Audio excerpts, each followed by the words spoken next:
നമസ്കാരം കുട്ടികളെ. നമ്മൾ കഴിഞ്ഞ ദിവസം ഹൈഡ്രോസ്റ്റാറ്റിക്സ് എന്ന ചാപ്റ്ററിൽ principle of hydraulic press, Pascal's law, ഇതൊക്കെ നമ്മൾ ഇന്നലെ കഴിഞ്ഞ ദിവസത്തെ വീഡിയോയിൽ പഠിച്ചു. ഇന്നത്തെ അതിൻ്റെ കണ്ടിന്യൂവേഷനായിട്ട് കുറച്ച് പ്രോബ്ലംസ് നമ്മൾ ചെയ്തു. ഹൈഡ്രോളിക് പ്രസ് വർക്ക് ചെയ്യുന്നത് എങ്ങനെയാണ്, എന്താണ് അതിൻ്റെ പ്രിൻസിപ്പിൾ എന്നൊക്കെയുള്ള കാര്യങ്ങൾ നമ്മൾ കഴിഞ്ഞ ദിവസം പഠിച്ചു. ഇനി നമ്മൾ അടുത്ത ടോപ്പിക്ക് ഫ്ലോട്ടിംഗ് എന്ന പാഠത്തിൽ ആദ്യത്തെ ടേംസ് ബോയൻസി എന്ന് പറയുന്ന ടേം എന്താണെന്ന് നോക്കാം. ബോയൻസി എന്ന് പറഞ്ഞാൽ എന്താണ്? When A body floats or immerse in A liquid, the pressure on the bottom surface is more than the pressure on the top surface. Due to this difference in pressure, an upward force acts on the body. This upward force is called upthrust or buoyancy. This buoyant force is equal to the weight of the liquid displaced. ഒരു വസ്തു തന്നെ body floats on or immerse in A liquid, ഒരു വസ്തു ഒരു ദ്രാവകത്തിൽ float ചെയ്യുകയോ അല്ലെങ്കിൽ അതിൽ മുങ്ങുകയോ ചെയ്യുകയാണെങ്കിൽ, ഒരു ദ്രാവകത്തിൽ ഒരു വസ്തു ഒരു സോളിഡ് അത് ഇടുകയാണെങ്കിൽ അത് മുങ്ങിപ്പോകാം, ചിലപ്പോൾ പൊന്തി നിൽക്കാം. അങ്ങനെ ചെയ്യുമ്പോൾ മുകളിൽ അതിൻ്റെ ഭാരം താഴേക്ക് ആക്ട് ചെയ്യും. The pressure on the bottom surface more than the pressure on the top surface. അതിൻ്റെ താഴേന്ന് മുകളിലേക്കുള്ള ഫോഴ്സ് അല്ലെങ്കിൽ ബോട്ടം സർഫസിലുള്ള ഫോഴ്സ് മുകളിൽ നിന്ന് താഴേക്കുള്ള ഫോഴ്സിനേക്കാൾ കൂടുതലാണ്. അതായത് താഴേന്ന് മുകളിലേക്കുള്ള ഫോഴ്സ് കൂടുതലാകുമ്പോഴാണ് അത് ഫ്ലോട്ട് ചെയ്യുന്നത്. അതായത് ആ ദ്രാവകം ആ വസ്തുവിൽ താഴെ നിന്ന് മുകളിലേക്കൊരു ഫോഴ്സ് ചെലുത്തുന്നു. ആ ഫോഴ്സ് കൂടുതലായതുകൊണ്ടാണ് അത് പൊങ്ങിക്കിടക്കുന്നത്. ആ ഫോഴ്സ് കുറവാണെങ്കിൽ അത് താഴ്ന്നു പോകും. അപ്പോൾ ഒരു വസ്തു ദ്രാവകത്തിൽ മുങ്ങുമ്പോൾ ആ വസ്തുവിന് അടിയിൽ നിന്ന് ആ വസ്തുവിൻ്റെ വെയിറ്റ് താഴേക്ക് ആക്ട് ചെയ്യുന്നു. ആ ദ്രാവകം അതിൻ്റെ താഴെ നിന്ന് മുകളിലേക്കൊരു വിപരീത ഫോഴ്സ് ഓപ്പോസിറ്റ് ഡയറക്ഷനിൽ മുകളിലേക്കൊരു അപ്വേർഡ് ത്രസ്റ്റ് ആക്ട് ചെയ്യുന്നു. An upward force acts on the body. ആ ദ്രാവകം അതിന് മുകളിലേക്ക്, ആ വസ്തുവിന് മുകളിലേക്ക് ഒരു അപ്വേർഡ് ത്രസ്റ്റ് ആക്ട് ചെയ്യുന്നു. This upward force is called upthrust or buoyancy. അതായത് ഈ ദ്രാവകം വസ്തുവിലേക്ക് അതിന് മുകളിലേക്ക് കൊടുക്കുന്ന ആ ഫോഴ്സിനെയാണ് ബോയൻസി എന്ന് പറയുന്നത്. This buoyant force equal to the weight of the liquid displace. ഈ അപ്വേർഡ് ത്രസ്റ്റ് എന്ന് പറയുന്നത് അല്ലെങ്കിൽ ബോയൻസി എന്ന് പറയുന്നത് ആ വസ്തു ആദേശം ചെയ്ത ദ്രാവകത്തിൻ്റെ ഭാരത്തിന് തുല്യമായിരിക്കും. അതായത് സിമ്പിളായിട്ട് ഇത്രയേ ഉള്ളൂ. ഒരു വസ്തു ദ്രാവകത്തിൽ മുങ്ങുമ്പോൾ അതിന് താഴെ നിന്ന് ആ വസ്തുവിൻ്റെ ഫോഴ്സിന് വിപരീതമായ ഒരു ബലമുണ്ടാകുന്നു. ആ ബലം അത് ആദേശം ചെയ്ത ദ്രാവകത്തിൻ്റെ ഭാരത്തിന് തുല്യമായിരിക്കും. ഓക്കെ, അപ്പോൾ ആ വസ്തുവിന്, അതായത് ആർക്കിമിഡീസ് പ്രിൻസിപ്പിൾ അത് തന്നെയാണ് പറയുന്നത്. ദ്രാവകത്തിനൊരു ഭാരനഷ്ടം ഉണ്ടാകുന്നു. ദ്രാവകത്തിൽ മുങ്ങി താഴ്ന്നു പോയാൽ അതിലൊരു ഭാരക്കുറവുണ്ടാകുന്നു. ആ ഭാരക്കുറവ് അത് ആദേശം ചെയ്ത ദ്രാവകത്തിൻ്റെ വെയിറ്റിന് തുല്യമാണ്. അപ്പോൾ ഇനി centre of buoyancy, the buoyant force, അതായത് upward thrust acts through the centre of gravity of the displaced liquid is known as centre of buoyancy. അതായത് ആ അപ്വേർഡ് ത്രസ്റ്റ്, മുകളിലേക്കുള്ള ആ ബലം, acts through the centre of gravity of displaced liquid. അത് displace ചെയ്ത ദ്രാവകത്തിൻ്റെ centre of ഗ്രാവിറ്റിയിലൂടെയാണ്. Centre of gravity എന്ന് പറഞ്ഞാൽ ഭൂരിതാകർഷണ ബലം കൊണ്ടുള്ള താഴേക്കുള്ള ആ ബലം, അതിൻ്റെ സെൻറ്റർ, താഴേക്ക് ആക്ട് ചെയ്യുന്ന ഫോഴ്സിൻ്റെ സെൻറ്റർ, ആ സെൻറ്ററിലൂടെ ആണ് ഈ ബോയൻറ്റ് ഫോഴ്സ് ആക്ട് ചെയ്യുന്നത്. Center of gravity of the displaced liquid is known as center of buoyancy. ആ ഡിസ്പ്ലേസ് ചെയ്ത ലിക്വിഡിൻ്റെ സെൻറ്റർ ഓഫ് ഗ്രാവിറ്റിയാണ് സെൻറ്റർ ഓഫ് ബോയൻസി എന്ന് അറിയപ്പെടുന്നത്. ഒരു വസ്തു താഴെ വെള്ളത്തിൽ മുങ്ങുമ്പോൾ ആ മുങ്ങുന്ന ഭാഗത്തിൻ്റെ വ്യാപ്തത്തിന് തുല്യമായ വ്യാപ്തം ദ്രാവകം അത് ഡിസ്പ്ലേസ് ചെയ്യുന്നു. ആ ഡിസ്പ്ലേസ്ഡ് ലിക്വിഡിൻ്റെ സെൻറ്റർ ഓഫ് ഗ്രാവിറ്റിയാണ് സെൻറ്റർ ഓഫ് ബോയൻസി എന്ന് പറയുന്നത്. ഇനി ലോസ് ഓഫ് ഫ്ലോട്ടേഷൻ്റെ നിയമങ്ങൾ. ഫ്ലോട്ടേഷൻ എന്ന് പറഞ്ഞാൽ ദ്രാവകത്തിലൊരു വസ്തു ഇട്ട് കഴിയുമ്പോൾ അതിൽ ഫ്ലോട്ട് ചെയ്യുകയോ അതിൽ പൊങ്ങിക്കിടക്കുന്നു എങ്കിൽ അതിനെ സംബന്ധിച്ച ചില റൂളുകൾ അല്ലെങ്കിൽ ചില നിയമങ്ങളാണ് പറയുന്നത്. The weight of the floating body is equal to the weight of the liquid displaced by it.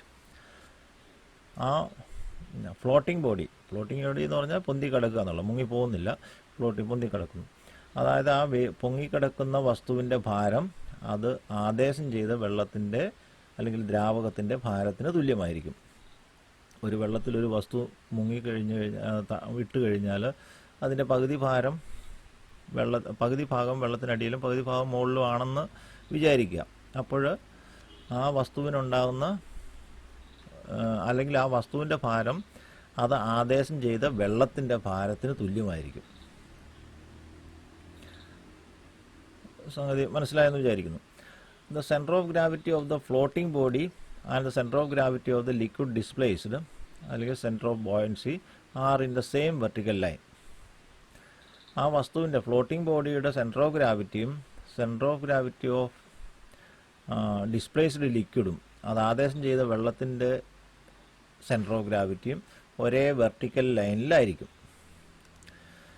അപ്പോൾ വെയിറ്റ് ഓഫ് ദ ബോഡി സമം W ആണെങ്കിൽ weight of the liquid displaced by the body is equal to W2 suppose വിചാരിക്കുക. നമ്മൾ ആ വസ്തുവിൻ്റെ ഭാരം W-വും അത് ആദേശം ചെയ്യുന്ന വെള്ളത്തിൻ്റെ ഭാരം W2-വും ആണെന്ന് വിചാരിക്കുക. എങ്കിൽ W1 is equal to W2.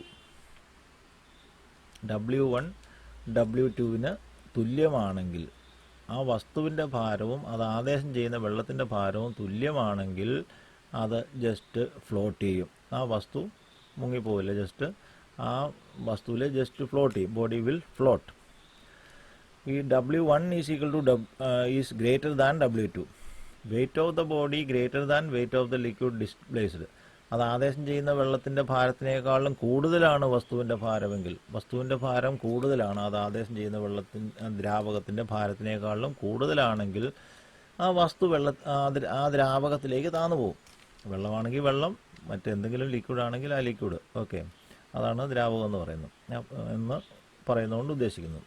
അപ്പം W1 wait of the body greater than W2 wait of the liquid displaced. വസ്തുവിൻ്റെ ഭാരം കൂടുതലാണെങ്കിൽ അത് ദ ബോഡി വിൽ സിങ്ക്, ദ്രാവകത്തിലേക്ക് മുങ്ങിപ്പോകുന്നു. ഇനി W1 is less than W2. വസ്തുവിൻ്റെ ഭാരം ആദേശം ചെയ്യുന്ന ദ്രാവകത്തിൻ്റെ ഭാരത്തിനേക്കാളിലും കുറവാണെങ്കിൽ, വസ്തുവിൻ്റെ ഭാരം ഇപ്പോൾ ഒരു തടി കഷ്ണം വെള്ളത്തിലിട്ട് കഴിഞ്ഞാൽ വസ്തുവിൻ്റെ ഭാരം അത് ആദേശം ചെയ്യുന്ന വെള്ളത്തിൻ്റെ ഭാരത്തിനേക്കാളിലും കുറവാണ്. അപ്പോഴെന്താണ് സംഭവിക്കുക? ആ വസ്തു ലൈറ്റ് സബ്സ്റ്റൻസ്, ആ വെള്ളത്തിനേക്കാളിലും ഭാരം കുറഞ്ഞ, ഡെൻസിറ്റി കുറഞ്ഞ വസ്തുവാണെങ്കിൽ അത് പൊന്തിക്കിടക്കും. അത് എവിടം വരെ പൊങ്ങിക്കിടക്കും? മുഴുവനായിട്ടും വെള്ളത്തിൽ തൊടാതെ നേരെ മുകളിൽ പൊങ്ങിക്കിടക്കുമെന്നല്ല. കുറച്ച് ഭാഗം വെള്ളത്തിൻ്റെ അടിയിലായിരിക്കും, കുറച്ച് ഭാഗം വെള്ളത്തിൻ്റെ മുകളിലുമായിരിക്കും. അത് എവിടം വരെയാണ് താഴുക? വസ്തുവിൻ്റെ ഭാരവും അത് ആദേശം ചെയ്യുന്ന വെള്ളത്തിൻ്റെ ഭാരവും തുല്യമാകുന്ന ആ ലെവൽ വരെ അത് മുങ്ങും. The body will rise up till the weight of the liquid displaced by the immersed portion of the body is equal to the weight of the body. എന്താണെന്ന് വെച്ചാൽ ബോഡി വിൽ റൈസ് അപ്പ്, ആ വസ്തു പൊങ്ങിക്കിടക്കും. എവിടം വരെ? Wait of the liquid displaced, അത് ആദേശം ചെയ്ത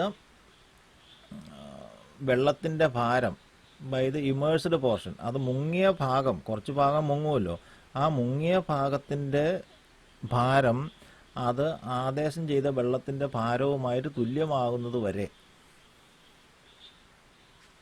വസ്തുവിൻ്റെ ഭാരം, വസ്തുവിൻ്റെ മൊത്തം ഭാരം അത് ആദേശം ചെയ്ത ദ്രാവകത്തിൻ്റെ ഭാരത്തിന് തുല്യമാകുന്ന ആ പൊസിഷൻ വരെ അത് മുങ്ങും. സംഭവം മനസ്സിലായോ? അപ്പോൾ അതായത് ഒരു വെള്ളത്തിലാണ്, വെള്ളത്തിൻ്റെ ഡെൻസിറ്റി 1 പിന്നെ ഒരു തടി കഷ്ണത്തിൻ്റെ, ഒരു ഡ്രൈ വുഡിൻ്റെ ഡെൻസിറ്റി 0.5 ആണെങ്കിൽ അത് വെള്ളത്തിലിട്ട് കഴിഞ്ഞാൽ താഴ്ന്നു പോകുമോ, പൊന്തിയിരിക്കുമോ?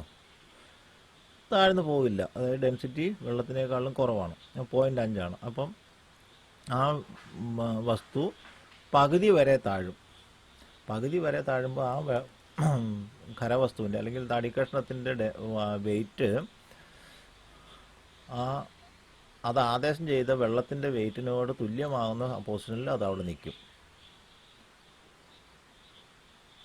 അപ്പോൾ ഇതാണ് ലോസ് ഓഫ് റൊട്ടേഷൻ. 3 കണ്ടീഷനാണ്. വസ്തുവിൻ്റെ ഭാരം അത് ആദേശം ചെയ്ത ദ്രാവകത്തിൻ്റെ ഭാരത്തിനേക്കാളും കൂടുതലാണെങ്കിൽ അത് താന്നു പോകും, അല്ലെങ്കിൽ ജസ്റ്റ് ഫ്ലോട്ട് ചെയ്യുക. അത് താഴേക്ക് ഫോഴ്സ് ചെയ്താൽ താഴേക്ക് പോകും, മുകളിലേക്ക് ഫോഴ്സ് ചെയ്താൽ മുകളിൽ നിൽക്കും, ജസ്റ്റ് ഫ്ലോട്ട് ചെയ്യും. W1 വസ്തുവിൻ്റെ greater than W2, W1 greater than W2. വസ്തുവിൻ്റെ ഭാരം അത് ആദേശം ചെയ്യുന്ന ദ്രാവകത്തിൻ്റെ ഭാരത്തിനേക്കാളും കൂടുതലാണെങ്കിൽ അത് താഴ്ന്നു പോകും. വസ്തുവിൻ്റെ ഭാരം അത് ആദേശം ചെയ്യുന്ന ദ്രാവകത്തിൻ്റെ ഭാരത്തിനേക്കാളും കുറവാണെങ്കിൽ അത് പൊന്തിക്കിടക്കും. എവിടം വരെ? ആ വസ്തുവിൻ്റെ ഭാരം ആദേശം ചെയ്യുന്ന ദ്രാവകത്തിൻ്റെ ഭാരവുമായി തുല്യമാകുന്നത് വരെ അത് മുങ്ങും. അതിൻ്റെ ബാക്കി ഭാഗം അത് ദ്രാവകത്തിന് മുകളിൽ പൊന്തിക്കിടക്കും. Some examples of flotation. The ship made of iron floats on water. ഇരുമ്പ് കൊണ്ടുണ്ടാക്കിയ കപ്പൽ വെള്ളത്തിൽ പൊന്തിക്കിടക്കുന്നത് എന്തുകൊണ്ടാണ്? A solid piece of iron sinks in water because the weight of the water displaced by the iron piece is less than its weight. But the ship made of iron floats in water. This is because the ship is hollow and contains air. The large space inside the ship enables it to displace a volume of water much greater than the actual volume of iron that was used in the construction. So, the weight of the water displaced is greater than the weight of the ship. The floating level of ship depends upon the weight of the ship, weight of the passenger and luggage, goods, etc. ഇരുമ്പ് കൊണ്ടുണ്ടാക്കിയ ഒരു കപ്പൽ എന്തുകൊണ്ടാണ് വെള്ളത്തിൻ്റെ മുകളിൽ പൊങ്ങിക്കിടക്കുന്നത്? ഒരു ഇരുമ്പ് കഷ്ണം വെള്ളത്തിലിട്ട് കഴിഞ്ഞാൽ വെള്ളത്തിൽ താഴ്ന്നു പോകും. പക്ഷേ ഇരുമ്പ് കൊണ്ടുണ്ടാക്കിയ കപ്പൽ വെള്ളത്തിൽ താഴ്ന്നു പോകാത്തത് കപ്പൽ ഉണ്ടാക്കിയിരിക്കുന്ന ഷേപ്പ്, അത് ഇതിൻ്റെ ഉൾഭാഗം പൊള്ളയായിട്ടാണ് ഉണ്ടാക്കിയിരിക്കുന്നത്. അപ്പോഴത് കപ്പൽ വെള്ളത്തിലേക്ക് ഇറക്കി കഴിഞ്ഞാൽ അത് ആദേശം ചെയ്യുന്ന വെള്ളത്തിൻ്റെ ഭാരം അത് ആക്ച്വലി ആ ഷിപ്പ് ഉണ്ടാക്കാൻ ഉപയോഗിച്ചിരിക്കുന്ന ആ ഇരുമ്പിൻ്റെ ഭാരത്തിനേക്കാളും വളരെയധികം കൂടുതലായിരിക്കും. അതുകൊണ്ടാണ് വെള്ളത്തിൽ താഴ്ന്നു പോകാത്തത്. ഷിപ്പ് വെള്ളത്തിലേക്ക് മുങ്ങുമ്പോൾ അല്ലെങ്കിൽ ഷിപ്പ് വെള്ളത്തിൽ സഞ്ചരിക്കുമ്പോൾ കടലിലൊക്കെ പിന്നെ ഷിപ്പ് നിൽക്കുന്ന അവസ്ഥയിൽ അത് ഡിസ്പ്ലേസ് ചെയ്യുന്ന വെള്ളം എന്ന് പറയുന്നത് അതിൻ്റെ ഉൾഭാഗത്തെ ഹോളോ പാർട്ട് ഒക്കെ ഉൾക്കൊള്ളുന്ന ഭാഗത്തെ വെള്ളത്തിനെ അത് ഡിസ്പ്ലേസ് ചെയ്യുന്നു. പക്ഷേ ആക്ച്വലി ആ ഷിപ്പ് ചെറിയൊരു എമൗണ്ട് ഓഫ് അയൺ കൊണ്ടാണ് നിർമ്മിച്ചിരിക്കുന്നത്. ആ വെള്ളത്തിൻ്റെ ക്വാണ്ടിറ്റിയെ അപേക്ഷിച്ച്, വെള്ളത്തിൻ്റെ വോളിയത്തെ അപേക്ഷിച്ച് അതിനേക്കാളും കുറഞ്ഞ ഒരു ക്വാണ്ടിറ്റി ഓഫ് അയൺ ഉപയോഗിച്ചാണ് ആ ഷിപ്പ് നിർമ്മിച്ചിരിക്കുന്നത്. അതുകൊണ്ട് കപ്പലിൻ്റെ ഉള്ളു പൊള്ളയായതുകൊണ്ട് കൂടുതൽ വെള്ളത്തെ ആദേശം ചെയ്യുന്നു. അതുകൊണ്ട് ഷിപ്പ് വെള്ളത്തിൽ പൊങ്ങിക്കിടക്കുന്നു. ആ ഫ്ലോട്ടിംഗ് ലെവൽ എന്തിനെയൊക്കെ ആശ്രയിച്ചിരിക്കും? കൂടുതൽ ലോഡ് ആളുകൾ, പാസഞ്ചേഴ്സിൻ്റെ എണ്ണം കൂടുകയും അല്ലെങ്കിൽ അതിൻ്റെ അകത്ത് ഉള്ള കാർഗോസ് കൂടുകയും ചെയ്യുമ്പോൾ, അതിനകത്ത് ലോഡ് കൂടുമ്പോൾ ചെറിയ തോതിൽ ഷിപ്പ് വെള്ളത്തിൽ മുങ്ങുന്നു. അപ്പോൾ the floating level of ship depends upon wait of the ship, wait of the passenger and luggage, goods, etcetera. മനസ്സിലായല്ലോ? ഇരുമ്പ് കൊണ്ടുണ്ടാക്കിയ കപ്പൽ എന്തുകൊണ്ടാണ് വെള്ളത്തിൽ താഴ്ന്നു പോകാത്തത്? കപ്പലിൻ്റെ ഉള്ളു പൊള്ളയാണ്. അത്രയും വെള്ളവും കൂടി അത് ആദേശം ചെയ്യുന്നു. അപ്പോൾ ആ ആദേശം ചെയ്യുന്ന വെള്ളത്തിൻ്റെ ഭാരത്തിനേക്കാളും കുറവായിരിക്കും ഈ ടോട്ടൽ ഷിപ്പ് നിർമ്മിച്ചിരിക്കുന്ന മെറ്റീരിയൽസിൻ്റെ ഭാരം. അതുകൊണ്ടാണ് കപ്പൽ വെള്ളത്തിൽ പൊങ്ങിക്കിടക്കുന്നത്, ഇരുമ്പ് കൊണ്ടുണ്ടാക്കിയ കപ്പൽ വെള്ളത്തിൽ പൊങ്ങിക്കിടക്കുന്നത്.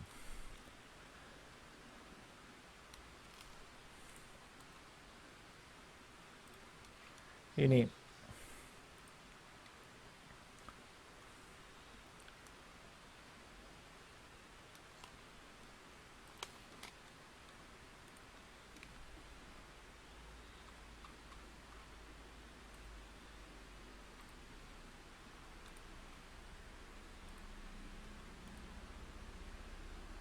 Ice floats on water. Ice വെള്ളത്തിൽ പൊങ്ങിക്കിടക്കുന്നു, ഇല്ലേ? ഐസ് വെള്ളത്തിൽ പൊങ്ങിക്കിടക്കുന്നു. അതായത് വെള്ളം എന്ന് പറയുന്നത് ഐസിനേക്കാളും ടെമ്പറേച്ചർ കൂടിയ ഒരു വസ്തുവാണ്. ടെമ്പറേച്ചർ കൂടുമ്പോൾ അതിൻ്റെ ഐസ് ഉരുകിയാണ് വെള്ളം ഉണ്ടാകുന്നത്. അപ്പോൾ സത്യത്തിൽ അത് ഖരാവസ്ഥയിൽ വരുമ്പം അതിൻ്റെ ഡെൻസിറ്റി കുറയുകയാണ് വേണ്ടത്. വെള്ളം എന്ന് പറയുന്നത് ദ്രാവകാവസ്ഥയും അത് തണുത്ത് ഖരാവസ്ഥയാകുമ്പോൾ അതിൻ്റെ ഡെൻസിറ്റി കൂടുകയാണ് വേണ്ടത്, അല്ലെങ്കിൽ അത് ചുരുങ്ങുകയാണ് വേണ്ടത്. വെള്ളം തണുത്തുറഞ്ഞ ഐസാകുമ്പോൾ അതിൻ്റെ ഡെൻസിറ്റി അല്ലെങ്കിൽ ഏത് വസ്തുവും ദ്രാവകാവസ്ഥയിൽ നിന്ന് ഖരാവസ്ഥയിലെത്തുമ്പോൾ, അല്ലെങ്കിൽ ദ്രാവകാവസ്ഥ തണുത്തിട്ടാണ് ഖരാവസ്ഥയിലെത്തുന്നത്. അപ്പോൾ അത് പിന്നെ ഖരാവസ്ഥയിലെത്തുമ്പോൾ അതിൻ്റെ വോളിയം കുറയുകയാണ് ചെയ്യുന്നത്, അതായത് ഡെൻസിറ്റി കൂടുകയാണ് ചെയ്യുന്നത്. അപ്പോൾ ഒരു വസ്തു ദ്രാവകാവസ്ഥയിലുള്ള ആ വസ്തു അത് ഖരാവസ്ഥയിലായാൽ അതിൽ മുങ്ങിപ്പോണം. അപ്പോൾ വെള്ളവും ഐസും എന്ന് പറയുന്നത് ഒരേ മാറ്റർ, അല്ലെങ്കിൽ ഒരേ സംഗതി തന്നെയാണ്. അതിൻ്റെ ടെമ്പറേച്ചർ ലെവൽ, അവസ്ഥ മാറ്റമുണ്ടെന്ന് മാത്രമേ ഉള്ളൂ. അപ്പം ഖരാവസ്ഥയിലുള്ള ഐസ് വെള്ളത്തിൽ എന്തുകൊണ്ട് പൊങ്ങി നിൽക്കുന്നു? ഐസ് ചൂടാക്കുമ്പോഴാണ് വെള്ളമാകുന്നത്. ചൂടാക്കുമ്പോൾ വെള്ളമാകുമ്പോൾ അതിൻ്റെ, അല്ലെങ്കിൽ പിന്നെ ചൂടാക്കുമ്പോഴൊരു വസ്തുവിൻ്റെ വോളിയം കൂടുന്നു എന്നാണ് നമ്മൾ പഠിച്ചിട്ടുള്ളത്. വോളിയം കൂടുക എന്ന് പറഞ്ഞാൽ ഡെൻസിറ്റി കുറയുക എന്നാണ് അർത്ഥം. അപ്പോൾ ഐസ് വെള്ളത്തിൽ താഴ്ന്നു പോകേണ്ടതല്ലേ, ഐസ് വെള്ളത്തിൽ താഴ്ന്നു കിടക്കേണ്ടതല്ലേ എന്നൊരു സംശയം നിങ്ങൾക്കുണ്ടാകാം. പക്ഷേ ഐസ് അല്ലെങ്കിൽ വെള്ളം എന്ന് പറയുന്ന വസ്തുവിന് മാത്രം പ്രകൃതിയിൽ ഒരു പ്രത്യേകതയുണ്ട്. 0 ഡിഗ്രി സെൻറ്റിഗ്രേഡിൽ നിന്നും 4 ഡിഗ്രി സെൻറ്റിഗ്രേഡിൽ എത്തുമ്പോൾ അതിൻ്റെ വോളിയം കൂടുകയല്ല, കുറയുകയാണ് ചെയ്യുന്നത്. അതായത് ഐസിൻ്റെ ഡെൻസിറ്റി വെള്ളത്തിൻ്റെ ഡെൻസിറ്റിയെക്കാട്ടിലും കുറവാണ്. അല്ലെങ്കിൽ 0 ഡിഗ്രി വെള്ളം തണുത്ത ഐസാകുമ്പോൾ അതിൻ്റെ വ്യാപ്തം കൂടുകയാണ് ചെയ്യുന്നത്. അപ്പോൾ അത് ഐസിൻ്റെ ഭാരം വെള്ളത്തിൻ്റെ ഭാരത്തിനേക്കാളിലും കുറവായിരിക്കും. അതുകൊണ്ട് ഐസ് വെള്ളത്തിൽ പൊങ്ങിക്കിടക്കാൻ കാരണം അതാണ്. അത് ice floats on water because it is less density than water. വെള്ളത്തിനേക്കാളും ഡെൻസിറ്റി കുറവാണ് ഐസിന്. 1 gram of ice occupies 1.09 cubic centimeter of place at 0 degree centigrade. Whereas 1 gram of water occupies 1 cubic centimeter. 1 gram വെള്ളം എന്ന് പറയുന്നത് 1 cubic centimeter ആണ്. 1 gram ice 1.09 cubic centimeter ആണ്. അതായത് ഐസിൻ്റെ volume കൂടുതലാണ്, 0 degree. Therefore frozen water increases its volume by 9%. അതായത് വെള്ളം തണുത്ത ഐസാകുമ്പോൾ അതിൻ്റെ വ്യാപ്തം 0 ഡിഗ്രി സെൻറ്റിഗ്രേഡിൽ ഉള്ള ഐസാകുമ്പോഴത്തേക്കും അതിൻ്റെ വ്യാപ്തം 9% വർദ്ധിക്കുന്നു. And density of ice is less than water. അതുകൊണ്ട് ഡെൻസിറ്റി ഐസിൻ്റെ ഡെൻസിറ്റി വെള്ളത്തിനേക്കാളും കുറവായിരിക്കും. So ice floats on water. അതുകൊണ്ടാണ് ഐസ് വെള്ളത്തിൽ പൊങ്ങിക്കിടക്കുന്നത്.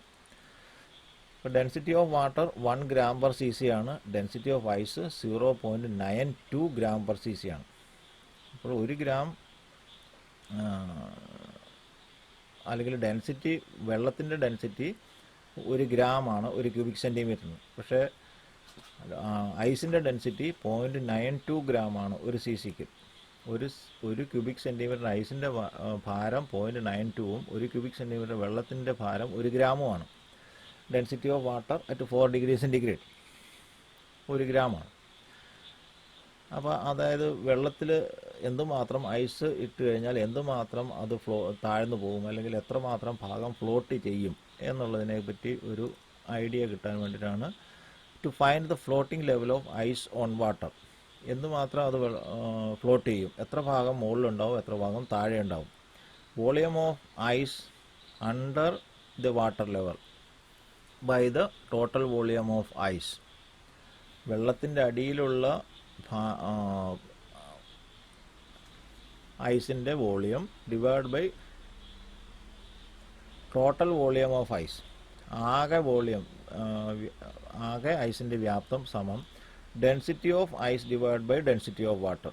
ഡെൻസിറ്റി ഓഫ് ഐസ്, ആ ഐസിൻ്റെ ഡെൻസിറ്റി ഡിവൈഡ് ബൈ ഐസിൻ്റെ വാട്ടറിൻ്റെ ഡെൻസിറ്റി. അതായത് വെള്ളത്തിൻ്റെ അടിയിലുള്ള ഐസിൻ്റെ വ്യാപ്തം എന്ന് പറയുന്നത് അത് ആദേശം ചെയ്ത വെള്ളത്തിൻ്റെ ഭാരത്തിന് തുല്യമായിരിക്കും. അപ്പോൾ അതിൽ നിന്ന് നമുക്ക് മനസ്സിലാക്കാം, volume of ice under the water level is divide by total volume of ice is equal to density of ice divide by density of water. അതുകൊണ്ട് volume of ice under water level is equal to density of ice 0.92, density of water 1 into total volume of ice into 1. അതായത് 0.92 ആണ് ഐസിൻ്റെ density, 1 ആണ് വെള്ളത്തിൻ്റെ density. അപ്പോൾ volume of ice under water is equal to volume of ഐസിൻ്റെ 0.92. അതായത് 0.92 ഭാഗമാണ് അതിൻ്റെ താഴെ ഉണ്ടാവുക. 0.92 കഴിഞ്ഞാൽ ബാക്കി 0.8 ഭാഗമാണ് അതിൻ്റെ മുകളിലുണ്ടാവുക.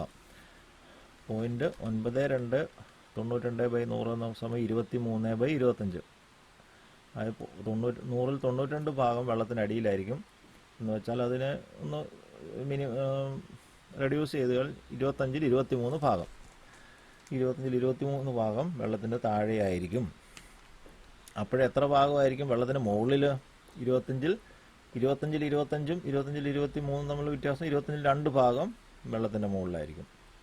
അപ്പോൾ 25ൽ 2 ഭാഗമാണ് വെള്ളത്തിൻ്റെ മുകളിലുണ്ടാവുക, 25ൽ 23 ഭാഗമാണ് വെള്ളത്തിൻ്റെ താഴെ ഉണ്ടാവുക.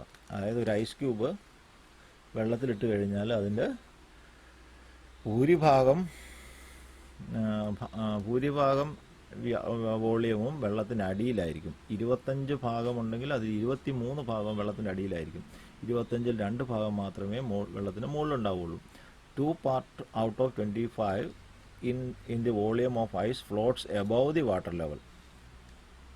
2 ഭാഗം വെള്ളത്തിന് മുകളിൽ. അതായത് ഐസിൻ്റെ നമ്മൾ പ്രാക്ടിക്കലി അത് ചെക്ക് ചെയ്ത് തന്നെ അറിയാം. ഒരു ഐസ് ക്യൂബ് എടുത്തിട്ട് നല്ലൊരു കട്ടയായ ഐസ് എടുത്തിട്ട് വെറുതെ ഒരു ഗ്ലാസ്സിൽ വെള്ളം എടുത്തിട്ട് അതിൻ്റെ അത് ഇട്ട് നോക്കിക്കഴിഞ്ഞാൽ അതിൻ്റെ ഭൂരിഭാഗവും വെള്ളത്തിൻ്റെ അടിയിലായിരിക്കും. ഒരു ചെറിയ ഭാഗം മാത്രമാണ് മുകളിൽ പൊങ്ങി നിൽക്കുക.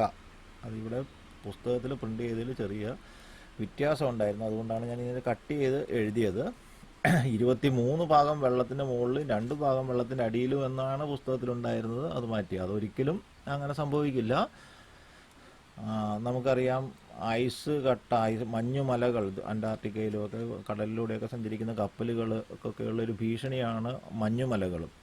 അതായത് വെള്ളത്തിൻ്റെ മുകളിൽ ഒരു മഞ്ഞുമല വലിയ മലയായിട്ട് വെള്ളത്തിൻ്റെ മുകളിൽ കാണുമ്പോൾ അത് 2 ഭാഗമേ ഉള്ളൂ. അതിൻ്റെ 25 ഭാഗം വെള്ളത്തിൻ്റെ താഴെ ഉണ്ടാവും. അപ്പോൾ അത്രയും ഭീമാകാരമായിരിക്കും ആ വെള്ളത്തിൻ്റെ താഴെയുള്ള മഞ്ഞുപാളിയുടെ വലിപ്പം.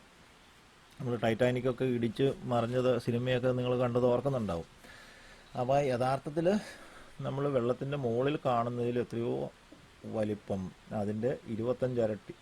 2 ഭാഗം മുകളിലും 25 ഭാഗം താഴെ. അതായത് ഒരു ഭാഗം മുകളിലുണ്ടെങ്കിൽ 12.5 ഭാഗം താഴെ ഉണ്ടാവും. അതായത് വെള്ളത്തിൻ്റെ മുകളിൽ കാണുന്നതിൽ 12.5 ഇരട്ടി ഭാഗം താഴെ ഉണ്ടാവും, വെള്ളത്തിൻ്റെ അടിയിലുണ്ടാവും. അതാണ് നമ്മൾ ഇതിൽ നിന്ന് മനസ്സിലാക്കുന്ന കാര്യം. ഓക്കെ.